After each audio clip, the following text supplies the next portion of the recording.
beyond humanity. Awo Dawudi n'agamba Omufirisuuti nti ojja gye ndi n'ekitala n'olunyago n'effumu naye nze nzija gy'oli mu linnya lya Mukama ow'eggye Katonda w'eggye lya Isirayiri ly'osoomoozezza. Haleluya. Tugambye ekisaliba Katonda kiwangula ensi. Mwana watyo Goliyasi yalowooza nti byazaakangakanga abantu n'ebyambalo bye byonna ng'abiteekamu n'atambula nga bifitowa bagunda wansi amagulu n'alaba nga n'ettaka likankana. N'alowooza nti Katonda waffe alokola n'ebyo ebyambalo bye. N'alowooza nti Katonda waffe awangula n'olunyago n'effumu.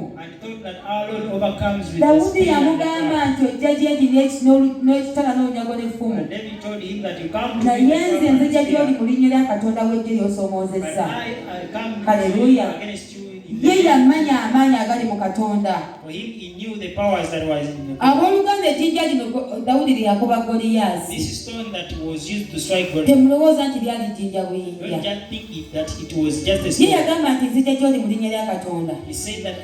Ekitegeeza ejjinja lino yali alyambazizza Yesu. Ekitegeeza ejjinja lino yali alikooleddeko ekisa eky'enjawulo. Ekitegeeza ejjinja lino lyaliko amaanyi ag'enjawulo. Nga bwe yagamba nti nzija gy'oli mu linnya lya Katonda w'eggye. Yasobola okuwangula Omufirisuuti kubanga mwana wa Katonda. Muvubuka gwe bw'onoomanya n'okkiriza nti oli mwana wa Katonda era nga ky'oli nga tokyeyita bweyisi, ng'otambulanga Katonda bw'ayagala, ng'okola Yesu by'ayagala, ng'okyawa Yesu by'akyawa. Bayibuli etugamba nti bibe ebinene bibise naye obuba obutono bumazeeyo bizaddeko. Oyinza okubeera n'ogamba nti ndi mwana kubanga sijja bba sikyadda sikyayinda sivuma sikola ki. Naye muganda wange ng'akatono ako olina gwe wasibira ku mutima. Katonda yagamba nti ndabye omusajja alina omutima ng'ogwange. Ekitegeeza Dawudi yawangula kubanga yalinanga omutima ng'ogwa Katonda. Yali alina omutima ogutuukidde maaso ga Katonda. Bwe tuba nga tuli baana tubeerere ddala abaana, awo tujja sobola okusinza Mukama. Naye ojja kweyita omwana ate nga toli. Embeera egolokoka eri obulamu bwo. Otandike okwemulugunya Mukama lwaki ondese.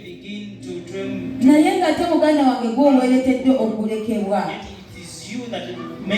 Kubanga Maama Angel oli yakugamba nti tomanyi kuyimba. Maama Angel n'omuteeka ku mutima wano. Nze oyo omukazi yanzija mu kwaya. Naye ng'ate ogamba ng'ekintu kikuli wano. Musumba yatugambako ku musumba eyalimira mu busibe for some good years. Pastor told us about the pastor who was in captivity for several years. N'anoonya omwana. And looked for a child. Naye ng'omwana abuze lwa butasonyiwa. And he could not get a child because he was not forgiving. Kati story yali bweti. Oli yakwata omwana w'omusumba oyo n'amunnyika mu luzzi n'afa. One got the child of that pastor and dipped him. Omusumba n'anyiiga nnyo nga nange bamagulu yawenza okunyiiga nga banyise Gloria mu luzzi oba mwana wange. The pastor was very annoyed the same way she could. Hallelujah. Hallelujah. Kama amugamba kusonyiwa. And the Lord could tell him to forgive. Ekyamazima nga kizibu nnyo naawe nga bw'oyinza okiwulira. It was so difficult. Naye nga ye Mukama kyamubanja. But it was what he was inquiring. Hallelujah. Naye nga Dawudi n'asaba Mukama omwana, Mukama mpa omwana, Mukama mpa omwana. But he could go indoors and ask the Lord. Ekyamazima nga Mukama kye. But the Lord was quiet. Simanyi naye ayinza okuba yafuna muyina agamba naye Mukama lwaki tonziramu. I think he got some time and said. Naye mulugunya n'agamba naye Mukama akuweerereza ki. And he asked him, so why? Ayinza okuba yagamba Mukama n'akusinza ate ddala ng'oganye okumpa omwana. Said that how will I worship you? Hallelujah. Naye ng'obutasonyiwa bwe bumusibye. Kati abooluganda naffe tubeere n'omutima ng'ogwa Katonda nga bwe yali yenyumiriza mu Dawudi. Naffe tubeere abaana be be yeenyumirizaamu abaana be ddala. Tuleme okubeera abantu obuntu.